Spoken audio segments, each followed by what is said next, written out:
मध्य प्रदेश के महान नेताओं की प्रेस कॉन्फ्रेंस थी और हम जानते हैं हमें कितनी जगह मिलेगी यदि उनके साथ हम उसी पैरेलल प्रेस कॉन्फ्रेंस करेंगे।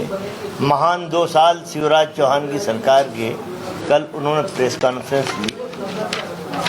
हमारी सरकार धोखे और भ्रष्टाचार के पैसों से खरीद के हमारी सरकार को गिराया गया, इसलिए आज हम लोग प्रेस कॉन्फ्रेंस आपसे मुखातिब हो रहे हैं कि कुछ जगह हमें भी मिल जाए ताकि मध्य प्रदेश की जनता को एक आईना हम भी दिखा सकें कि वो किस युग में जी रहे हैं, किस तरह की सरकार के साये में जी रहे हैं। तो मैं अपना एक महाभारत का एक श्लोक है जिसको थोड़ा सा परिवर्तित किया है हम लोगों ने, वहाँ से आरंभ करता हूँ।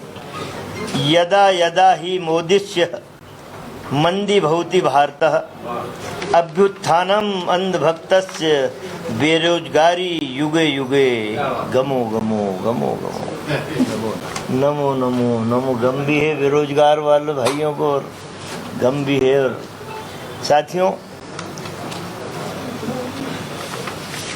बड़ा ज़बरदस्त 2 दिन से चल रहा है बुलडोजर एक नकलची बंदर इस मध्य प्रदेश में आके देखो साहब, आपको दिखाना मेरी भाषा ऐसी रहती है कि आज शिवराज जी के बारे में ऐसे बोलते हैं। क्या योगी जी का हमने बुलडोजर नहीं देखा? क्या हमारे यहाँ बाबूलाल गौर साहब थे, उनका बुलडोजर नहीं देखा?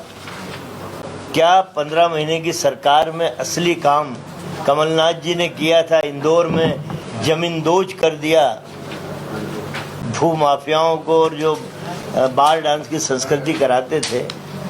लेकिन अब नकल करना है, लेकिन नकल से अकल आती नहीं है।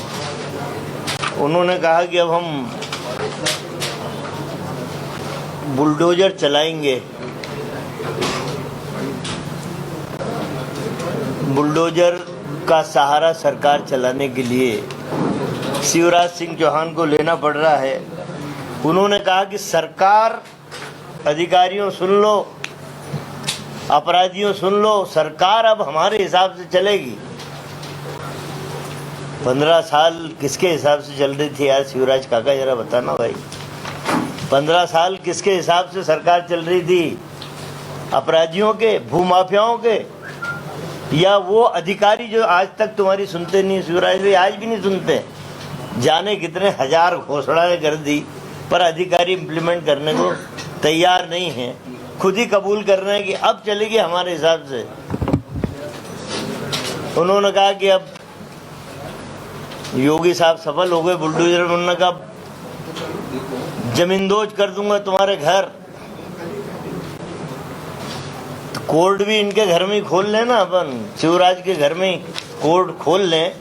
नकल करने से अकल नहीं आती। देखिए, बुलडोजर चलना चाहिए, नो डाउट। कमलनाथ जी ने 15 महीने में जो काम किया, जो जमींदोज किए लोगों को, क्या कभी प्रोपोगंडा किया? क्या एक ऐसा व्यक्ति इस मध्य प्रदेश का मुख्यमंत्री, मैं अपना दुर्भाग्य मानता हूं, जिसका कोई विजन नहीं है। चिंतन शिविर लगाता है भाई, पचमढ़ी में, सीहोर के रिसोर्ट में, और अभी हनुमंतैया में लगाया।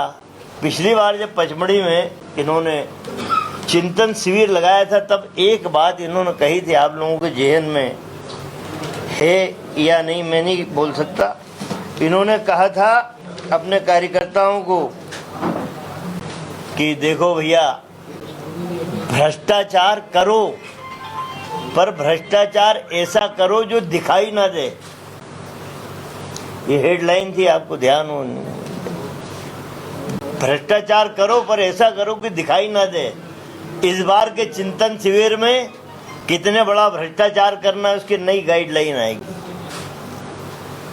जब जब चिंतन शिविर भाजपा की सरकार ने, शिवराज ने लगाया, तब तब इस प्रदेश की चिंता बढ़ी है। आज 3.5 लाख करोड़ के कर्जे में मध्य प्रदेश को डुबो दिया है। जब हमने सरकार छोड़ी थी उस जमाने में, तब मात्र 28,000 करोड़ का कर्जा था मध्य प्रदेश पे। आज 3.5 लाख करोड़ का कर्जे में डुबो दिया। आज मेरे प्रदेश का नौजवान बेरोजगारी से जूझ रहा है। आज हालात ये है कि मेरी बहन बताएंगी कि कल ही इन्होंने प्रेस कॉन्फ्रेंस ली है सुचिता की, अच्छी सरकार चलाने की। बीडी शर्मा और शिवराज ने एक दूसरे की पीठ ठोकी है, दो ही ने एक दूसरे को मिठाई खिला रहे हैं। कल ही भोपाल से 5 बच्चियां लापता हुई हैं, आज अखबारों की हेडलाइन है। किस तरह का चिंतन शिविर प्रदेश में आप और लोगों की चिंता बढ़ा रहे हो, चिंतन शिविर लगा के और चिंता बढ़ रही है।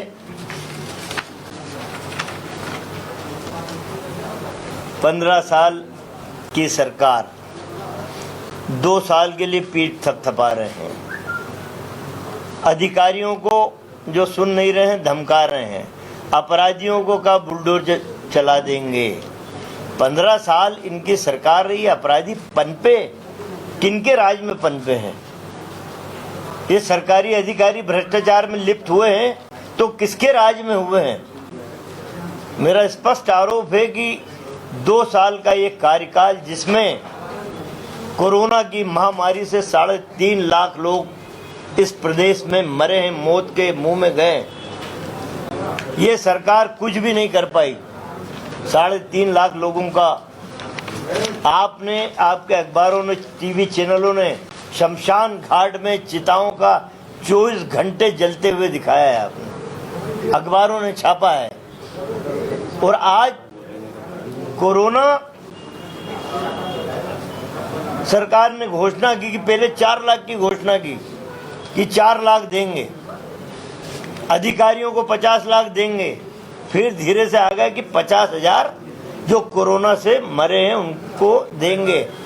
और हॉस्पिटलों को निर्देश दे दिए कि कोरोना से मरने का सर्टिफिकेट मत देना। हर कोण पे फेल हुई सरकार, बीडी शर्मा और शिवराज एक दूसरे की पीठ थपथपा रहे हैं। मुझसे आप पूछेंगे, एक पत्रकार ने आज से 10 दिन पहले पूछा था कि आप 10 में से कितने नंबर देंगे?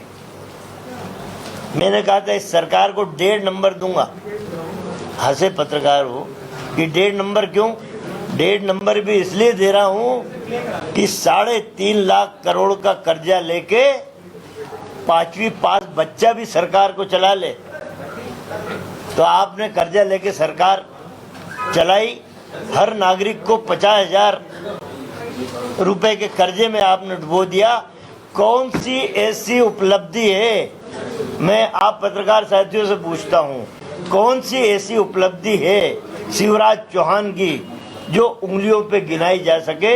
मैं समझता हूं कि उपलब्धि यही है कि प्यारे शिवराज, 2 साल तुमने अपनी सरकार 2 साल बचाने में लगा दिए, यही तुम्हारी उपलब्धि है। 2 साल में सरकार बचाई, ये उपलब्धि। 2 साल में सरकार खुद को बचा लिया, सरकार बचाई, लेकिन खो खो का खेल चालू हो गया है। पहले कबड्डी होती थी बीजेपी में, अब खो खो का खेल चालू हो गया है। पता नहीं ये महीना भाई शिवराज के लिए कैसा निकले, क्योंकि बुलडोजर तो ले आए हैं वो, क्या वो एक छवि बुलडोजर वाली, लेकिन शिवराज भाई तुम्हारे अड़ोसी पड़ोसी के वहाँ तुमसे बड़े बड़े बुलडोजर हैं, कब तुम्हें उखाड़ के फेंक दिया जाए कुछ पता नहीं। हमसे जुड़े रहने के लिए हमारे YouTube चैनल को सब्सक्राइब करें और नई वीडियो की नोटिफिकेशन के लिए बेल आइकॉन को दबाएं। अगर आप ये वीडियो Facebook पर देख रहे हैं तो लाइक जरूर करें और ज्यादा से ज्यादा शेयर करें। धन्यवाद।